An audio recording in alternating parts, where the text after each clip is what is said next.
Welcome back. We are discussing how to get the eigenvalue and eigenvectors of a square matrix, which will be useful for exploring available quantum states if the Hamiltonian is known, as long as we can convert the Hamiltonian in the matrix representation. And we have seen that there is a characteristic equation which one can use to get the eigenvalue and eigenvector of a square matrix.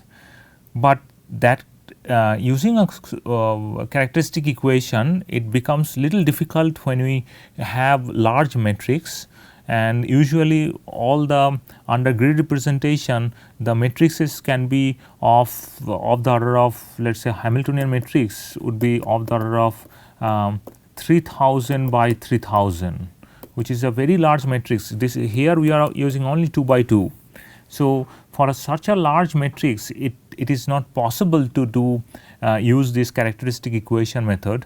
What we need to do is that we have to use this diagonalization method. And what does it mean by diagonalization? What is the basic idea behind it? What is the origin of this idea? We will discuss right now. We have already seen that for this matrix we have two normalized eigenvectors.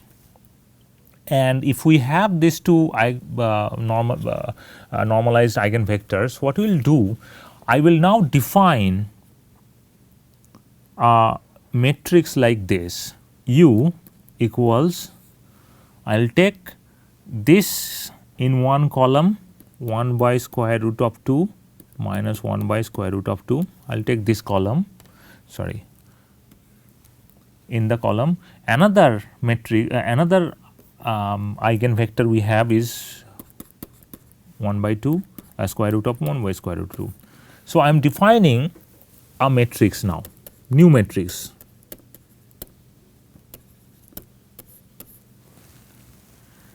Why I am defining this new matrix, I will reveal very soon. Let us say I have this matrix where the first column I have taken from this normalized eigenvector, and the second column I have taken, I have represented by this eigenvector. I have just defined a new matrix, and after the definition I will try to find out U inverse of the matrix, of that matrix. So, I have now defined 2 by 2 matrix I have defined, and I would like to find out inverse of that matrix. And inverse of the matrix can be found only by this equation. U inverse is going to be always a unit matrix. So, 0 0 1, diagonal element should be 1. So, how can I get that? I have to just multiply. So, which means that let us say I have this matrix 1 by square root of 2, then 1 by square root of 2, then minus 1 by square root of 2, then 1 by square root of 2, and then inverse I say A, B, C, D. I do not know what is the value of each element. This is going to be new matrix, but I know the final form is going to be 0 1. This is the form. So, I have again matrix multiplication, and if we have the matrix multiplication, this multiplication can be done by A by root 2 plus this is C by root 2, then B by root 2 plus D by root 2, then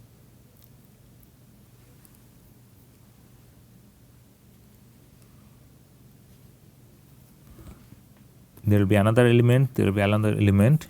You can go ahead with this multiplication, and this is going to be now 1 0 0 1. And if we simplify, I have jumped the step, I am not showing these elements. You can do it as an home assignment, and if I do that, and then finally what we need to do is that we have to equate elements. This element should be equal to this element should be equal to this element. We have to equate elements of left hand side and right hand sides. If we do that, then finally we will be able to get U inverse A, we will be able to get A equals in fact few equations we will get first,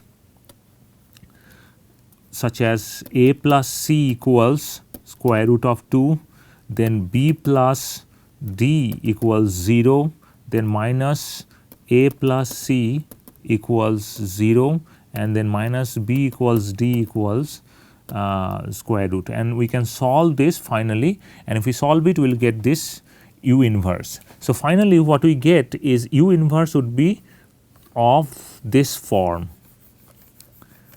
I have shown the procedure already. So, I will write down the final form of the u inverse which we will get.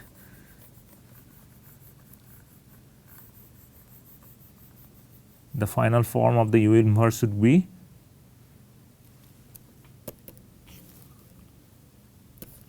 one by square root of 2 minus 1 by square root of 2, 1 by square root of 2, and then minus plus 1 by square root of 2. So, this is going to be the u inverse. And what we see is that if we compare now this matrix and this matrix, if we compare, we see that u dagger, if I try to find out u dagger, which means the adjoint of the u matrix. This is the u matrix I have defined. Adjoint would be the exchange of row column and then take the complex conjugate. Here all elements are real. So, we do not need to worry about complex conjugate, but we can change the position. So, this is going to be minus 1 by square root of 2, then 1 by square root of 2, then 1 by square root of 2. This is going to be the u dagger. What we see here from this exercise is that u dagger is actually u inverse, and whenever you have u dagger equals u inverse, we have defined that operator, or here operator will be represented in terms of matrix. So, we call it u matrix is an unitary matrix that we have already presented. Is u has to be unitary matrix because they are equal. So, the matrix which I have defined with the help of this eigenvector, individual eigenvectors, that matrix is turned out to be an unitary matrix.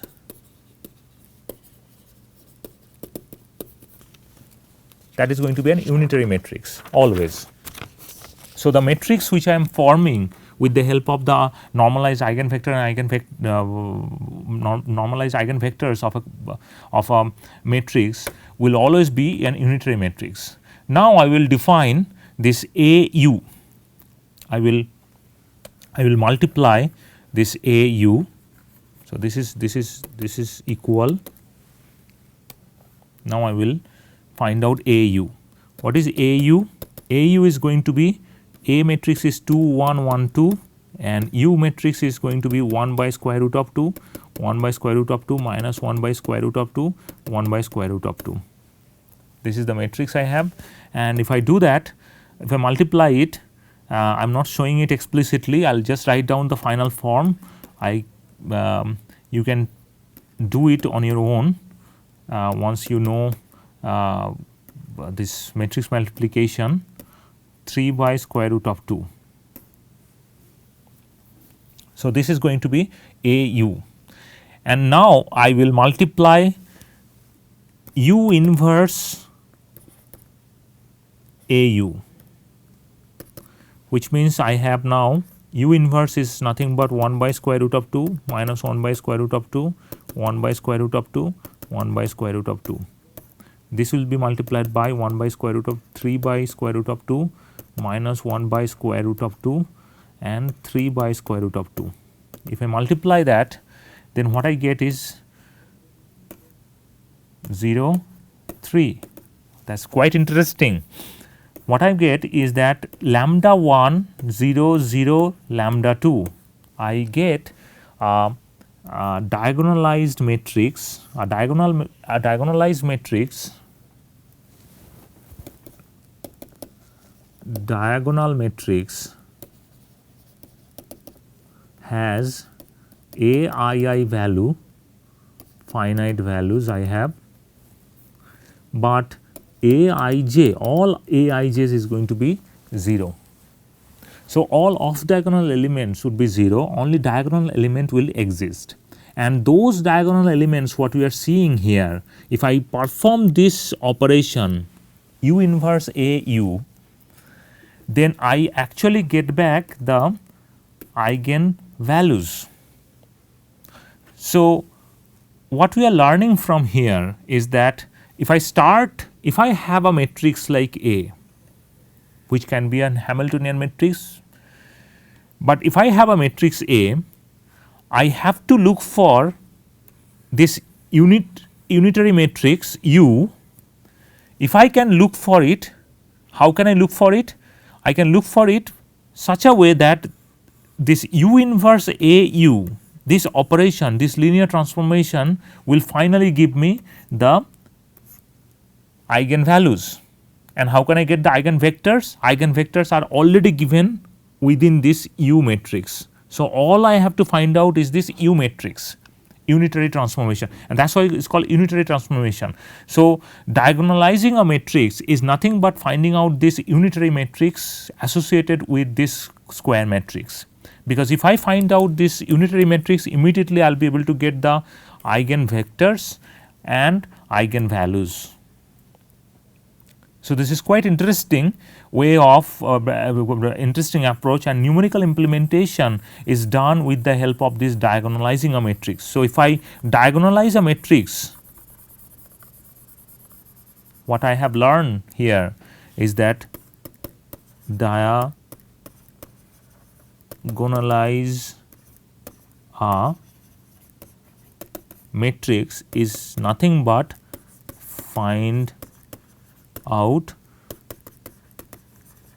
eigenvalue and eigenvectors.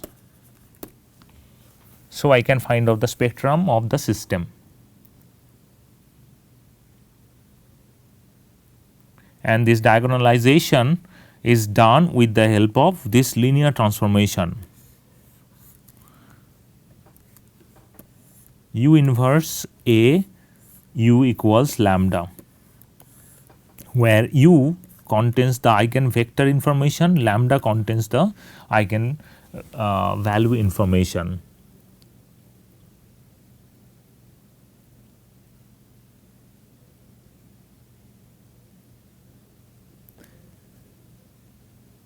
So, what we have pretty much covered the kind of linear algebra we need to explore the quantum system, and we will ask this question. What we have seen is that diagonalizing a matrix is a convenient way, and we have got an useful perspective of diagonalizing a matrix. So, if I have a matrix, I have to find out then U, that is going to be unitary matrix, and that U will contain the eigenvector. And if I do that, then this linear transformation will give me associated eigenvalues. This is matrix equation, which means that each one is actually representing a matrix. This is an unitary matrix, this is the matrix which I have, and this is another unitary matrix, and this is the matrix which is incorporating or containing that eigenvalue information. So, the role of the unitary matrix U is that it transforms the matrix A into a new diagonal form lambda in which diagonal elements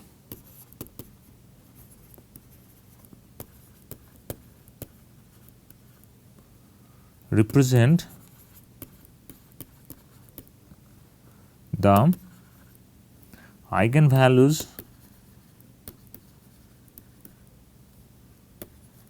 of the matrix A, and the columns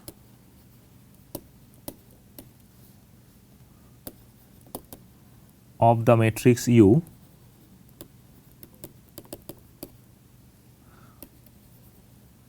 represents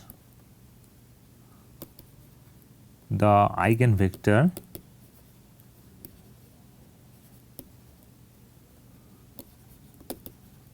of the matrix A.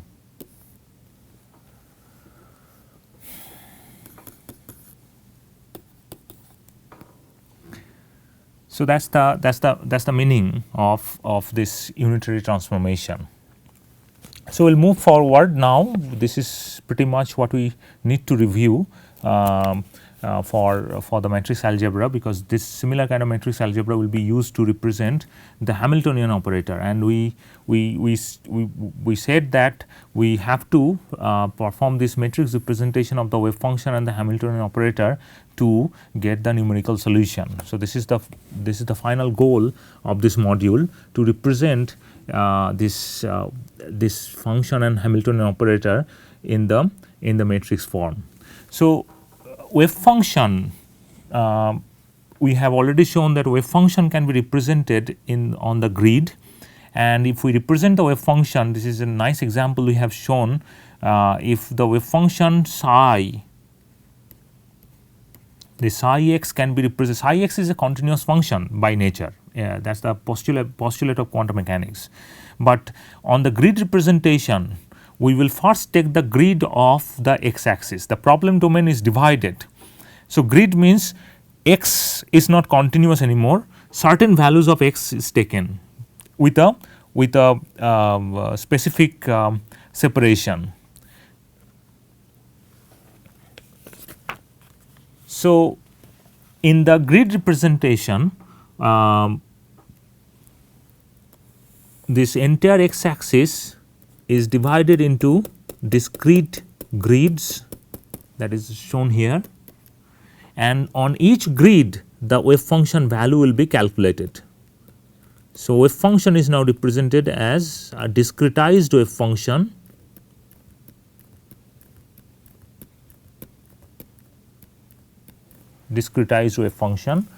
and the separation is delta x. We have shown in the Python tutorial, one of the Python tutorials, that this, if I have n number of grids,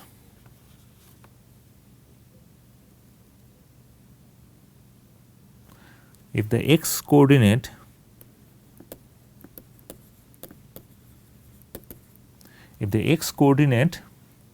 within this range x minimum to x maximum, within the range I can use minus infinity to plus infinity. It is not possible numerically. I cannot implement minus infinity to plus infinity. We have to always select a range which is finite. So this is the finite range we have selected. This finite range of x coordinate or x axis, within this range, this is minimum, x maximum. Within this range, this x coordinate is divided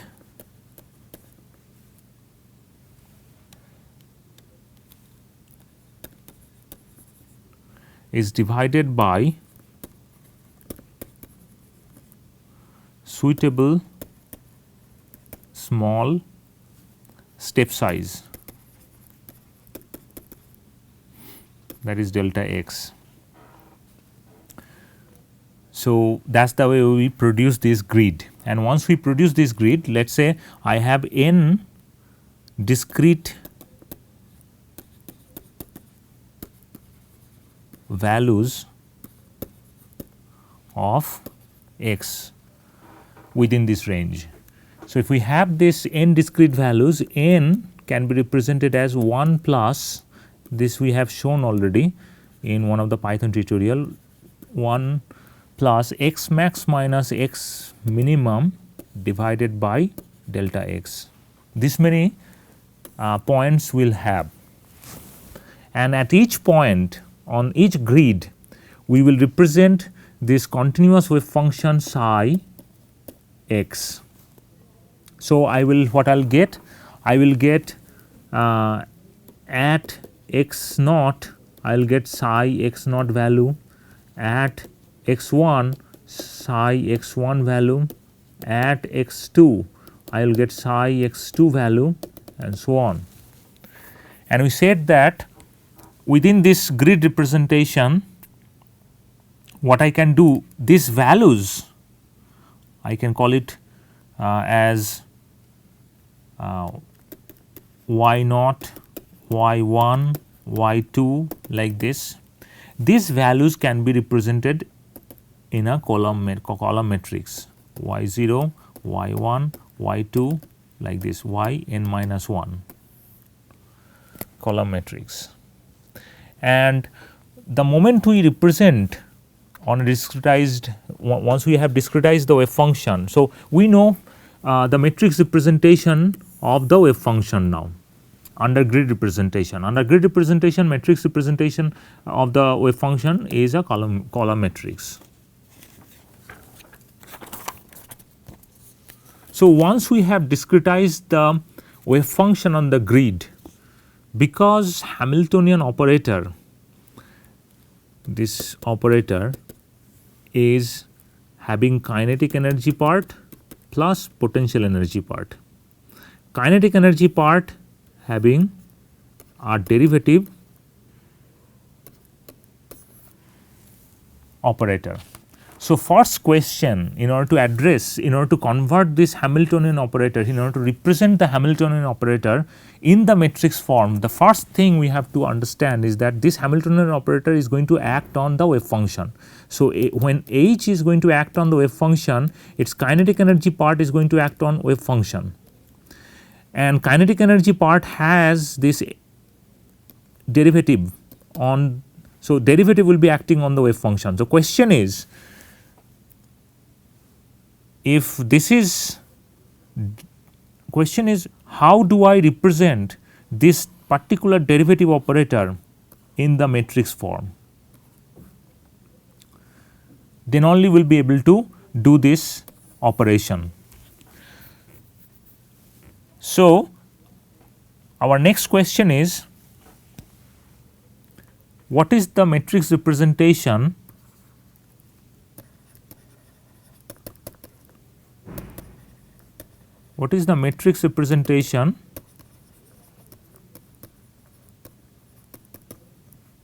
of this derivative operator which will be acting on this wave function? In the matrix form, we will be able to do the matrix multiplication if we know the matrix representation of the derivative operator. In order to find out the matrix representation of the derivative operator, we will introduce finite difference method.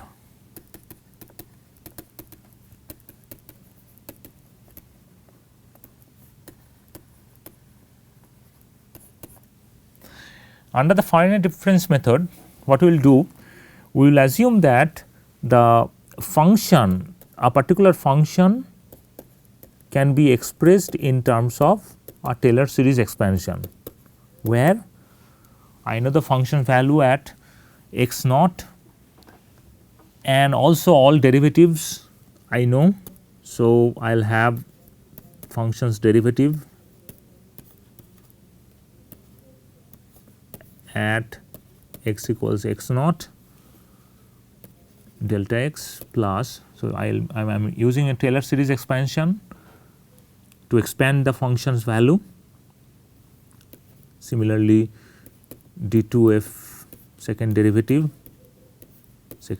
also exists at x naught equals value. So, I have a function and this function value at x naught is known, its derivative, all derivatives are also known, and if it is known, then I will be able to express this function f x naught plus delta x in terms of Taylor series expansion, plus I have this expressions.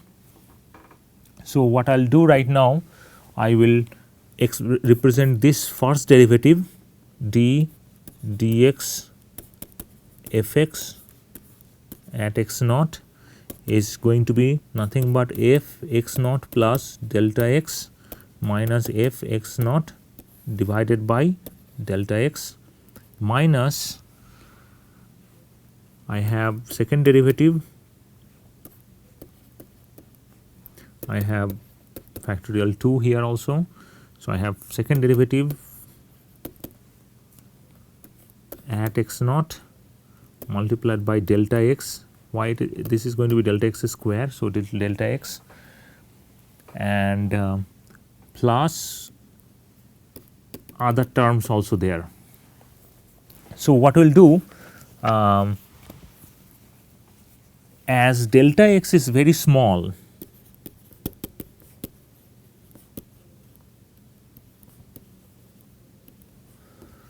I can neglect these other terms because that is going to be delta x square, then delta x cube, all these terms can be neglected, and I can say that approximately I can write down this d first derivative of this function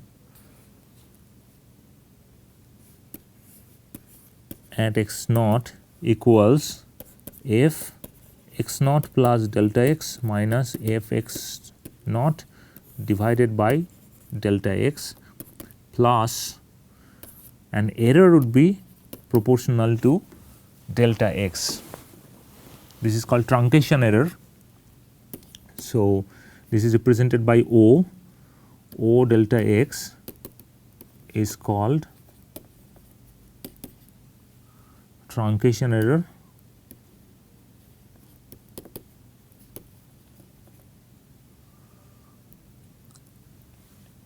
and as long as delta x is small, this error would be also small.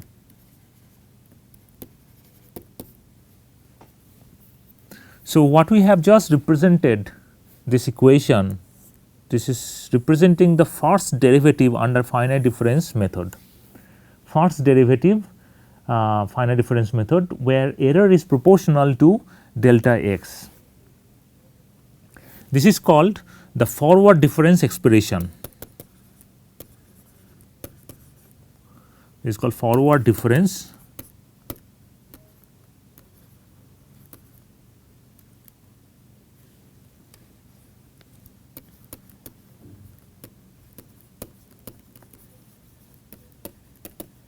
Why this is forward difference expression? Because we need the function value in order to find out this first derivative of the function. I need the function value where we are interested. This is the function value where we are interested to find out the derivative, because derivative is being calculated at x naught. So, function value I need at x naught. In addition to that, I need the function value at a small step forward. This one also I need a small step forward, a small step forward. So, because I would like to find out the derivative at x equals 0, I need the function value at x equals 0, plus I need, in addition to that, I need the function value at a point small step forward. That is why it is called forward difference expression. Similarly, backward difference expression can be obtained, and In that case, the expression would be following. Expression would be f x naught minus f x naught minus delta x, and that is also possible to get that. This is called backward difference expression.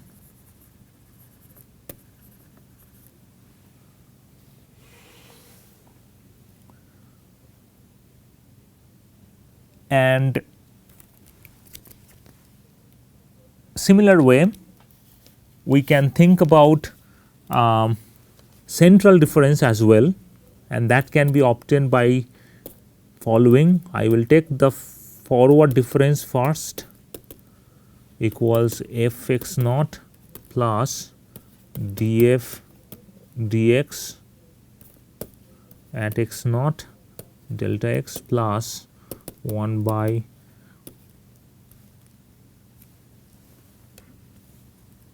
d2f dx2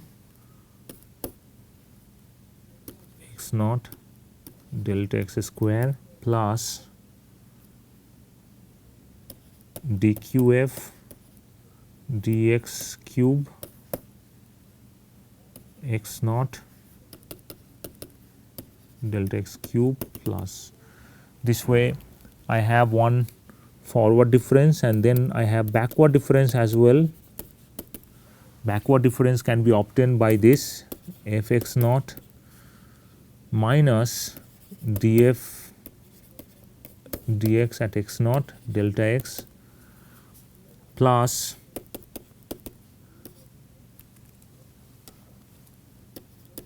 second derivative at x naught delta x square plus this is going to be minus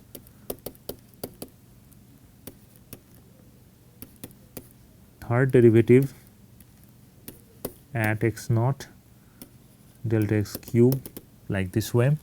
So, if we take the, if we subtract these two expressions, what we get is that f x naught plus delta x minus f x naught plus minus delta x. We subtract it, I get, so this 2 will be gone and only thing is this 2 will get. So, I will get twice of the first derivative at x naught delta x plus this part will be also gone. So, I will remaining part, this third 2 divided by factorial, then third derivative at x naught delta x cube plus, like this. And because delta x is assumed to be very small, I can neglect other terms also, because they are too small. I will neglect other terms here and I truncate it here. So, in the end what I get is that the first derivative can be represented in following way: df dx at x naught equals nothing but f x naught plus delta x minus f x naught minus delta x divided by 2 delta x plus I will call an error which is delta x square. This is cube, but I have to divide by delta x, and that is why I get an expression with delta x square. So, what we see is that this is called central difference expression, central difference expression, central difference. This is called central difference expression, and in the central difference expression what we see is that this is a better way of finding first derivative, because this error is now proportional to delta x square. So, by selecting a very small delta x, I will be able to reduce the error quadratically. Previously, in the forward difference and backward difference, both error were linear. So, it will drop down linearly, but here drop down quadratically, it will drop down drastically. That is why it is better if approximation. So, central difference expression is a better approximation for doing this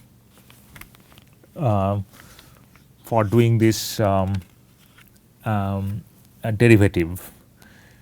And so, after learning, remember we have to go for the second derivative. It is not the first derivative we are interested in, it is the second derivative we are interested in, because kinetic energy operator has second derivative in it. So, we have to get the second derivative. I represented the first derivative to get the idea of finite difference method, and three different expressions we can get. One is called central difference, another one is called forward difference. So, these are the expressions we need to get. I will continue this module in the next session.